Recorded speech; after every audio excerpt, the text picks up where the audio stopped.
reactions to Biden administration's new vaccine mandate from states, Republicans, and how White House responded. Leader of Los Angeles Firefighters fight against vaccine mandate.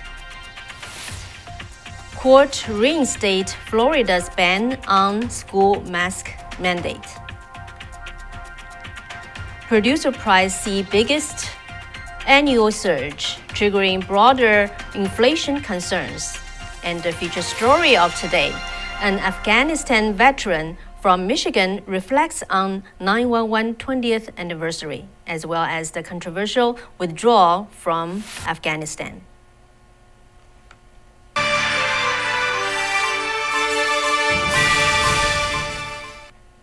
Hello everyone, welcome back to our show. This is Kathy, and today we is not here, so all by myself. But I hope you will enjoy our show again. So tomorrow is the 9/11 20th anniversary. A lot of people are trying to reflect on it. So during this feature story of today, I interviewed an Afghanistan veteran. And he will reflect on this anniversary as well as how he feels about the chaotic withdrawal from Afghanistan from his point of view. So stay tuned with the show, and we will deliver the feature story on Safe Chat. So, all right, without further ado, let's take a look at the first piece of news. That's regarding the new expensive vaccine mandate, which is announced yesterday by the White House. So after Biden unveiled a plan yesterday on September 9th to impose that private businesses with more than 100 employees to either vaccine or frequently testing, at least 19 governors and 2 state attorney generals issued statements opposing the vaccine mandate order or to preparing to resort to legal action. This expansive rules announced yesterday mandate that 80 million workers who are employed at companies that have 100 employees or more to be either vaccinated or tested weekly. And another roughly 17 million workers at health facilities that receive federal Medicare or Medicaid also will have to be fully vaccinated. So totally, it's affecting about 100 million Americans, about 2/3 of all U.S. employees. Biden said during a speech from the White House yesterday, he said, "This is not about freedom or personal choice." And he said it's about protecting yourself and those around you, quote unquote. So since then, at least 19 states with governors opposing the mandate, including Arizona, Alabama, Alaska, Arkansas, Florida, Georgia, Idaho, Iowa, Missouri, Mississippi, Montana, Nebraska, and North Dakota. So the governors from Oklahoma, South Carolina, South Dakota, Tennessee, Texas, Wyoming. And in addition, the attorneys general of Utah and Indiana joined them as well. Arkansas Governor Asa Hutchinson, who also chairs the National Governors Association, said that this mandate is wrong approach for boosting vaccination rates. And South Carolina Governor Henry McMaster tweeted, "Rest assured, we will fight them to the gates of hell to protect the liberty and the livelihood of every South Carolinian," unquote. And how the White House responded. White House senior advisor Cedric Richmond told CNN that today that President Joe Biden is willing to, quote unquote, run over any Republican governors who attempt to fight back against federal vaccination mandates.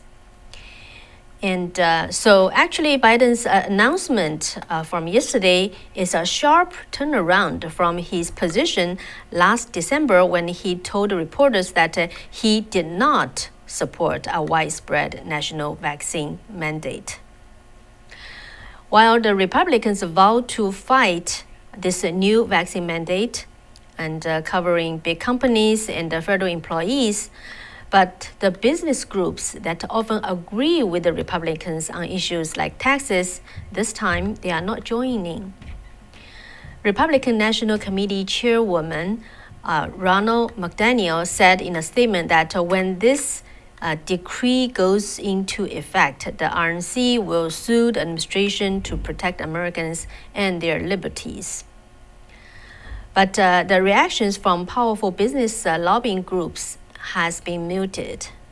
For example, the U.S. Chamber of Commerce, which opposes many of the Biden's administration's tax and spending proposals, said it would, quote-unquote, carefully review the vaccine mandate. The Business Roundtables, which represents chief executives, said it welcomed the move. The National Association of Manufacturers, which represents big and small employers, said that it would work to make sure the rules do not hurt business operations. So why these business groups, kind of muted in this issue? What do you think? Yeah, please share in the comments. Let's take a look in California, Los Angeles. The leader, a firefighter in Los Angeles, who is also a head of an organization called Firefighters for Freedom. His name is John Knox. He is leading the fight against vaccination mandate. He told Breitbart that a vaccine mandate imposed on first responders by local authorities violates God-given rights articulated in the Constitution. In Los Angeles, the mayor, Eric Garcetti, initially announced a vaccine mandate for the city employees in late July, and which mandate that unvaccinated city employees would be forced to undergo weekly tests if they want to retain their jobs. A week later, the Los Angeles City Council voted to remove the option to have negative tests in lieu of vaccination. So John Knox said, "This is not okay with us," quote, and he said, "We believe that as citizens of the United States, we have the right to freedom of choice to what we do with our bodies. And so we've basically drawn a line in the sense saying that we will not go and get this shot. We have this constitutional rights." And such kind of a mandate is also imposed to the first responders in city and the county of San Francisco in Northern California. All right, so next, let's take a look and turn around to Florida. Florida appeals court ruled today in favor of Florida Governor Ron DeSantis, issuing a stay in a case that effectively reinstates his ban on mask mandates in the state's public school. Back in July, Governor DeSantis issued an executive order banning schools' mask mandates. He said that the parents should decide if their children wear masks or not. But some schools and the health officials battled with the governor. More than a dozen school districts that imposed mask requirements in defiance of the governor's order. But this week, the State Department of Education withheld fundings from two of those districts. So the fight, went on court. On August 27th, Florida's Second Circuit Judge John Cooper ruled that the state does not have the authority to ban mandates. Then today, the appeals court ruled. So this is actually ruled by the First District Court of Appeals in Florida. Next, let's take a look at the producer prices. The produce price rose at the highest annual pace on record in August and slightly above expectations. According to the Labor Department statement released today, for the 12 months ending in August, the final demand producer price index, abbreviated as PPI, jumped by 8.3%, which is the highest number in the history of the series, which dates from 2010. According to investing.com, consensus forecasts showed economists expected an 8.2% rise in the PPI final demand measure. On a month-over-month basis, the final demand PPI rose 0.7% in August, lower than the 1.0% recorded in June and July, suggesting the peak in produce price inflation might have passed. And on a year-over-year basis, producer prices excluding food, energy, and trade services rose 6.3% in July from a year earlier. This, too, was the biggest jump since the Labor Department started tracking the number in 2014. Since producers often passes on the higher input costs to consumers, production input prices are widely seen as a leading indicator of consumer price inflation, which accounts for the bulk of overall inflation.